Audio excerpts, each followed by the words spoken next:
2027 में भाजपा को सत्ता से बाहर का रास्ता दिखाएगा राष्ट्रवादी नवनिर्माण दल। अभिषेक त्यागी। राष्ट्रवादी नवनिर्माण दल के राष्ट्रीय महासचिव संगठन अभिषेक त्यागी जी ने जनपद गौतम बुद्ध नगर का दौरा कर आज कार्यकर्ताओं में जोश भरा। पार्टी कार्यकर्ताओं को संबोधित करते हुए उन्होंने कहा कि प्रदेश व केंद्र की भाजपा सरकार केवल हिंदू मुस्लिम की राजनीति पर काम करती है। जहां आज बेरोजगारी चरम पर है, वहीं नोएडा ग्रेटर नोएडा की फैक्ट्री कारखानों में स्थानीय युवाओं को नौकरी नहीं मिल रही है। नोएडा यमुना अथॉरिटी में भ्रष्टाचार का बोलबाला है। खुलेआम भ्रष्टाचार चल रहा है। किसान को अपनी बात रखने के लिए बिचौलिए ढूंढने पड़ते हैं। प्रदेश की भाजपा सरकार ने कुंभ में हुई मौतों का आंकड़ा छुपा लिया। न जाने कितने लोग अपने परिवार को आज भी खोज रहे हैं। किसी की कोई सुनवाई नहीं। मुख्यमंत्री जी अपनी कुर्सी बचाने में लगे हैं। नोएडा गाजियाबाद में हजारों गाय प्रतिदिन कट रही है, जिसका पैसा अधिकारियों और सफेदपोशों की जेबों में जा रहा है। हिंदूवादी सरकार में हिंदुओं की भावनाओं से खिलवाड़ हो रहा है। नमस्कार, आप देख रहे हैं टुडे न्यूज 24 जीके और मैं आपके साथ गुलेशन जायसवाल। आज हम आए हैं गौतम बुद्ध नगर के गांव जोनचाना के अंदर, जहां पर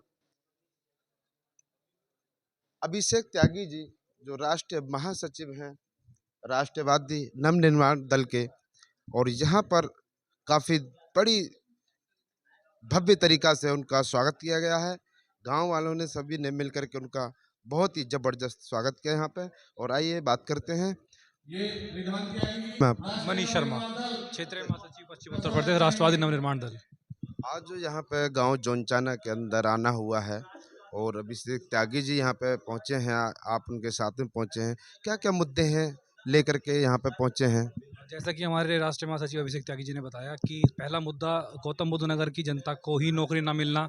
लोकल होने के बाद भी हमारे सांसद और विधायक इस तरह के हैं कि यहाँ पर जो जितने भी गांव के क्षेत्रवासी हैं उन लोगों को नौकरियां अच्छे से नहीं मिल पा रही है। पूरे प्रदेश का, पूरे उत्तर प्रदेश का बच्चा नोएडा आकर कार्य करता है, लेकिन नोएडा के लोगों को नौकरियां तरीके से नहीं मिलती। और नोएडा अथॉरिटी और ग्रेटर नोएडा अथॉरिटी लूट मचा रखी है बहुत बुरी तरह से। और किसान रोज धरने पर बैठ रहा है। किसानों की ज़मीनें हथिया ली गई हैं। किसानों का मुद्दा सबसे पहला, हमारा प्राथमिक मुद्दा किसान ही रहेगा। क्या ये राष्ट्रवादी नवनिर्माण दल जो है किसानों के हितैषी है, किसानों के हित में भी काम करेगी? हम किसानों के हित में जरूर काम करेंगे। राष्ट्रवादी नवनिर्माण दल का नारा ही यही है कि किसान सबसे सर्वप्रथम रखा जाएगा। अन्नदाता है, अन्नदाता को सबसे ऊपर रखना बहुत जरूरी है। गौतम बुद्ध नगर के किसानों के बारे में क्या कहना है? गौतम बुद्ध नगर के किसानों के बारे में सिर्फ इतना कहना चाहूँगा कि ज़मीन जो है इनकी एक्वायर कर ली गई है। अब खेती की जगह नहीं बची। कुछ लोग मुआवजे के लिए भी बैठे हुए हैं। कुछ लोगों को प्लॉट मिलने थे, वो नहीं मिले हैं। नोएडा अथॉरिटी ने पूरी लूट मचा रखी है। उस लूट को जितना जल्दी हो सके उतना जल्दी बंद कराने की कोशिश करेंगे और इस पर कार्रवाई करवाने की कोशिश करेंगे। महासचिव जी, आप यहाँ पधारे हैं गांव दोनचाना में, तो आज ये क्या विशेष कार्यक्रम है आपके दल का? देखिए, राष्ट्रवादी नवनिर्माण दल की विचारधारा आज पूरे प्रदेश भर में बहुत मजबूती से के साथ लोगों के बीच में इस वक्त आ रही है। इसी क्रम में संगठन विस्तार का आज ये कार्यक्रम, और इस कार्यक्रम के अंतर्गत आज संगठन विस्तार के लिए हमारा जोनचाना ग्राम में आगमन आज हुआ है। तो ये नवनिर्माण, राष्ट्रवादी नवनिर्माण दल किन किन कार्यों के लिए बनाया है, ये इसके विशेष कार्य क्या होंगे? राष्ट्रवादी नवनिर्माण दल एक राजनीतिक दल है, भारत सरकार से मान्यता प्राप्त, और किसी कारणवश ये हम 2024 के चुनाव में, क्योंकि जो चुनाव आयोग वो केंद्र की भाजपा का सरकार का, इसलिए हमें सर्टिफिकेट देने में देर की, लेकिन 2027 की हम लोगों की तैयारी पूरी है। 2027 की तैयारियों के लिए ही हमारा जनपद में ये आगमन चल रहा है। हमारे लगातार नुक्कड़ सभाएं और इस तरीके के जिला स्तरीय कार्यक्रम हमारे चल रहे हैं। सर, अपने दल की स्थापना कब हुई थी? अपने दल की स्थापना 2024 में ही आपका अप्रैल के अंदर हुई है। हालांकि हम पिछले 2 वर्षों से लोगों के बीच में जाके अपनी विचारधारा का प्रचार और प्रसार हम लोग कर रहे हैं। आज जो गौतम बुद्ध नगर की पावन भूमि पे यहाँ जोनचाना अहमदपुर में पधारे हैं, तो किन मुद्दों को लेकर के देखिए, मुद्दे तो गौतम बुद्ध नगर के बहुत ज़्यादा हैं। आप लगातार देख रहे हैं जनपद गौतम बुद्ध नगर के अंदर जो नोएडा अथॉरिटीज़ हैं, ग्रेटर नोएडा अथॉरिटीज़ है, उन्होंने लूट मचाई हुई है। लगातार किसान परेशान है। किसानों की समस्या का कोई समाधान नहीं। लोग तितर बितर हुए हैं। जो एयरपोर्ट के बाद लोगों को 7% का जो प्लॉट मिलने थे, उनकी भी कहीं अभी कोई समय सीमा निर्धारित नहीं हुई है। लोग परेशान हैं। अथॉरिटियों ने लूट मचा रखी है और यहाँ के जो युवा हैं हमारे साथी जो पढ़ लिख कर कहीं नौकरी करना चाहते हैं, उत्तर प्रदेश में जहाँ नोएडा के अंदर पूरे देश भर से लोग आकर अपना रोजगार कर रहे हैं, और विडंबना देखिए हमारे क्षेत्र के युवाओं को इस वक्त नौकरी नहीं मिल पा रही है। ये सबसे बड़ी विफलता यहाँ के लोकल जनप्रतिनिधियों की है। ऐसे विधायक और ऐसे सांसद जो हमारे बच्चों को रोजगार न दे पाएं, ऐसे लोगों को सत्ता से बाहर निकालना होगा, और ऐसे लोगों को सत्ता से बाहर निकालने के लिए हम लोग आए हैं। इसी बीच में अगर ये हिंदूवादी सरकार की हम लोग बात करें, हिंदूवादी सरकार के अंदर जनपद गौतम बुद्ध नगर ग्रेटर नोएडा के अंदर 50,000 गाय प्रतिदिन कट रही हैं, ऐसे इनके विधायक लोग कह रहे हैं। अगर किसी हिंदूवादी सरकार के अंदर 50,000 गाय कट रही हैं, तो मैंने पिछले कार्यक्रम में भी इसकी सीबीआई जांच की मांग की थी। भाजपा के विधायक ने खुद कहा कि 50,000 गाय हमारी सरकार में प्रतिदिन कट रही हैं। हिंदूवादी सरकार के अंदर अगर 50,000 गाय कट रही हैं, ये अपने आप में हिंदुओं को सोचने का विषय है कि किन लोगों को हमने उठाकर जनप्रतिनिधि बनाया। यहाँ पर कौन लोग हैं जो गाय काट कर उनका जो पैसा है उसको किसकी जेब में जा रहा है, हमें जांच करनी पड़ेगी। हमें समझना पड़ेगा हमारे लोगों को जो छला जा रहा है, लगातार एक पार्टी को वोट करने के बावजूद भी हमारे किसान, हमारे युवा, हमारे सभी साथी इस वक्त देश के अंदर, प्रदेश के अंदर त्राहिमाम मचा हुआ है। इन्हीं सभी मूल समस्याओं को लेकर राष्ट्रवादी नवनिर्माण दल 2027 में अपनी मजबूत तैयारियों के साथ उतरेगा।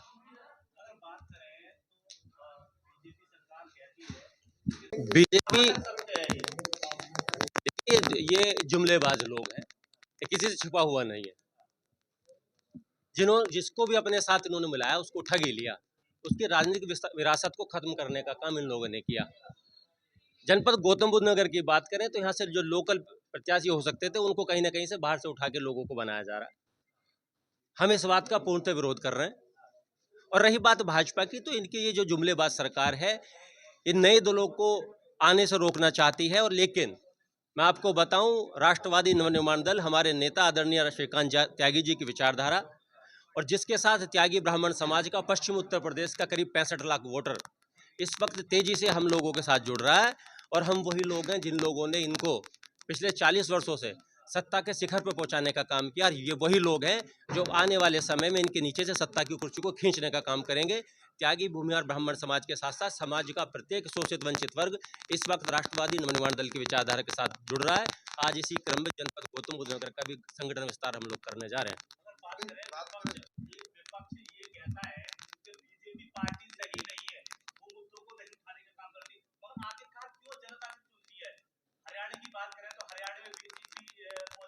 दिल्ली की बात करें तो दिल्ली में भी आज बीजेपी है। देखिए, इनको चुना कैसे जाता है, ये आपसे, आप पत्रकार बंधु हमसे बेहतर जानते हैं किस प्रकार से सरकारों को चुनने का काम कर रहे हैं, किस प्रकार से जनमत को ये ठगने का, छीनने का और लूटने का काम कर रहे हैं। जहां महाराष्ट्र के अंदर इन्होंने जितने वोटर थे उससे कहीं ज़्यादा वोटों की गिनती हुई है। अगर इस तरीके से लोकतंत्र को ठगा जाएगा तो इनकी सरकारें तो आती ही रहेंगी, लेकिन हम लोग इस बार इनकी इस मंशा में इनको सफल नहीं होने देंगे। जिस प्रकार से ये राजनीति कर रहे हैं, आप ये देखिए प्रदेश के अंदर अभी महाकुंभ के अंदर जिस प्रकार से इन्होंने हिंदुओं की भावनाओं के साथ छल किया, लोग त्राहिमाम कर रहे हैं, अपने की लाशों को ढूंढने का काम कर रहे हैं। लोगों की लाशें नहीं मिल पा रही हैं, लोगों को डेथ सर्टिफिकेट नहीं मिल रहे हैं। सैकड़ों हजारों मौतों को केवल कुछ 25-30 मौतों में सिमटा दिया गया। मैं प्रदेश के आदरणीय हमारे माननीय योगी जी से भी विनती करूंगा कि आप मुख्यमंत्री के साथ साथ योगी भी हैं, तो कम से कम अपने योगी होने का परिचय दें। उनके परिजनों को उनका अंतिम संस्कार करने का भी मौका दें। इन लाशों को छुपाएं ना, इन लाशों को इनकी सही जगह पर पहुंचाएं। आप जिस तरीके से इस वक्त अपनी कुर्सी को बचाने का काम कर रहे हैं, कुर्सियां राजनीति के माध्यम से बचेंगी, लेकिन लाशों पर राजनीति मत कीजिए मुख्यमंत्री जी। आपको इन लोगों की हाय लगेगी। ये जो गरीब लोग हैं जो 20-20 किलोमीटर से पैदल चल रहे हैं, ये लोग ही आपके वोटर हैं। लेकिन जहां आपने गरीब आदमियों को 20 किलोमीटर पैदल चलवाया, बावजूद उसके आज भी मेरे फेसबुक व्हाट्सएप के स्टेटस भरे हुए हैं। सभी जो वीआईपी लोग हैं आज भी एस्कॉर्ट के साथ कुंभ के अंदर अपना स्नान आदि कर रहे हैं।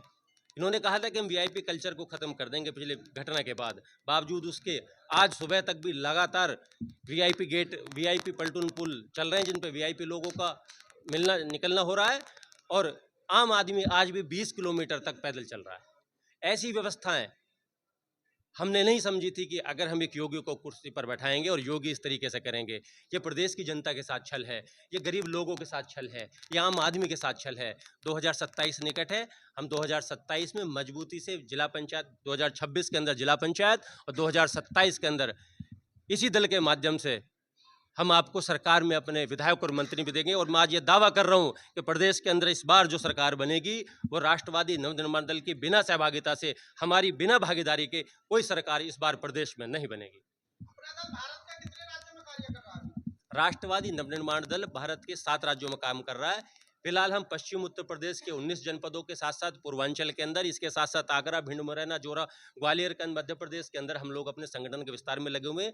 अभी अगले कुछ ही दिनों के अंदर हम बिहार के अंदर भी अपने संगठन के विस्तार की भूमिका में हैं। जी, क्या नाम है आपका? निर्दोष त्यागी। आज जो यहाँ पे राष्ट्रवादी नवनिर्माण दल के साथ में आप लोग यहाँ पधारे हो गांव जोनचाना के अंदर, और क्या क्या मुद्दे हैं इनके, और किस तरीक़ा से ये जमीनी नेता हैं, ये जमीनी दल काम करते हैं, किसानों के हित में क्या काम करते हैं? किसानों की आवाज़ उठाएंगे, किसानों के जो मुआवजा है उसे बढ़वाएंगे, प्लॉट हैं प्लॉट दिलवाएंगे और सभी समाज के लोगों से कंधे से कंधा मिला के कार्य करेंगे। कितने जो क्षेत्र में है, कहाँ कहाँ ये आपका दल चल रहा है? अब शुरुआत हुई है इस क्षेत्र में, नगर में उसकी आवाज़ उठाऊंगा, पार्टी की पूरी जिम्मेदारी से काम करूंगा। कितने जिले में काम चल रहा है? हमारे क्या नाम है, सहारनपुर, मेरठ, बिजनौर, संभल, मुरादाबाद, आगरा। भगवान परशुराम जी मेरा नाम ने हथियार उठाए और उस आतंकवादियों का नाश किया। 1000 पुत्रों की 100 पुत्रों की हत्या हुई, 1000 बाहें कटी और उसका साम्राज्य नष्ट किया। जी के नेतृत्व में हो रहा है। इसीलिए आज कुछ राष्ट्रीय महासचिव दुष्ट लोग इस राजनीति में लोकतंत्र की हत्या करने के लिए आए हैं। उन्होंने हमारी राजनीतिक हिस्सेदारी छीनने का काम किया है। उसी भगवान परशुराम की विचारधारा को लेकर राष्ट्रवादी आज शपथ ले रहे हैं निर्दोष त्यागी जी, जिला अध्यक्ष की, जिला गौतम बुद्ध नगर, राष्ट्रवादी नवनिर्माण दल से। इसके राष्ट्रीय अध्यक्ष हैं मास्टर श्रीकांत त्यागी जी, और आज ये जोनचाना में ये शपथ ग्रहण कर रहे हैं। क्षेत्र के लिए राष्ट्र नवनिर्माण दल के सभी लोगों के लिए क्या संदेश देना चाहोगे? संदेश क्या है, ये पार्टी आगे बढ़ रही है और मतलब और अच्छे काम कर रही है, इसी वजह से और सभी 36 बिरादरी को अपने साथ लेके चल रही है। जो हमारे गौतम बुद्ध नगर के किसान हैं, उन किसानों के हित में भी काम करेगी ये नवनिर्माण दल? ये तो सभी का अपना दल है, राष्ट्रवादी नवनिर्माण दल है, ये तो सभी के लिए काम करती है। तो देखिए, काफी बातें यहाँ जाते हैं, वो हमारे बीच हमारे समाज के लोग अपनी जमीन शपथ के चक्कर में और उसे कभी विधायक बनने का सपना नहीं जहाँ पे जो मैं आपको विश्वास दिलाना चाहता हूँ, आप राष्ट्रवादी नवनिर्माण दल से जुड़िए और पार्टी के लिए काम करिए। मैं विश्वास दिलाना चाहता हूँ आपको, आपके बीच का आपका अपना पालक विधायक बनने का काम करेंगे। जितने भी यहाँ लोग इस दल से जुड़ने वाले हैं, इस दल की पहचान ये है कि गरीबों के साथ राष्ट्रवादी नवनिर्माण दल का जन्म होने के बाद में ये सब हमारे माननीय राष्ट्रीय अध्यक्ष श्रीकांत त्यागी जी ने हमारे अपने बीच के लोगों की लड़ाई लड़ने का काम किया। चाहे किसानों के शिवानी त्यागी की हत्या हो, चाहे खजूरी में 2 लोगों के ऊपर गाड़ी चढ़ा के मार दिए हो, चाहे भगवान परशुराम का वध जनपद बागपत के घाट लहंगा में लगाया जा रहा था, इन आतंकवादी सरकार ने उस बोर्ड को उखाड़ने का काम किया।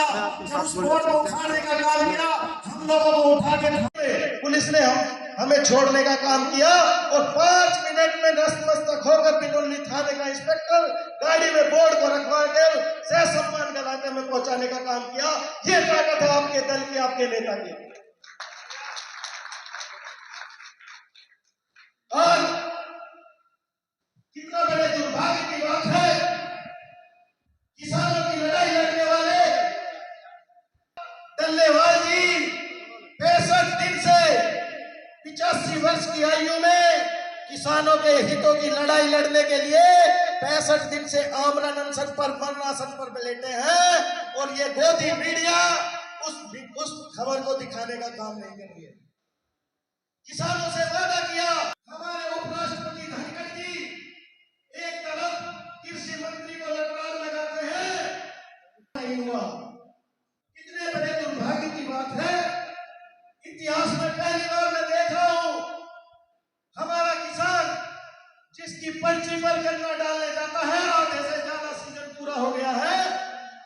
पर्ची डालने जाता है तो रेट की जगह उसके रेट की जगह है कॉलम है, उस पर्ची पे रेट लिखा है 000। आज तक इतिहास में आप कहीं कोई चीज लेने जाओगे तो हर चीज पे एमआरपी डला होगा कि नहीं डला होगा। किसान को आज तक ये नहीं पता कि तू अपना गन्ना डाल रहा है, इसका रेट क्या है, इसका भाव की थोड़ी सी आलोचना कर दी तो कुछ तथाकथित हिंदूवादी, सनातनी नहीं कहूंगा उन्हें, क्योंकि हमारे भगवान शंकराचार्य जी का इस्तेमाल नहीं किया। हिंदू शब्द मुगलों का दिया हुआ शब्द है, इसको हमारे राष्ट्राध्यक्ष जी बार बताते हैं कि हम सनातनी लोग हैं और हमारे सनातन में शंकराचार्य जी की क्या हैसियत होती है ये हर सनातनी अच्छी तरीके से जानता है। लेकिन हमारे हाथ में झंडा थमा दिया हिंदुत्व का और हम अपनी लाइन से भटक गए हैं। हम अपने लोगों की मदद करने से पीछे हटे, लड़ाई लड़ने के लिए आतंकियों का विनाश करने के, जाति को परेशान करने का काम कर रहे थे ऐसे दुष्ट लोग। इसलिए हमारी पार्टी की विचारधारा भगवान परशुराम जी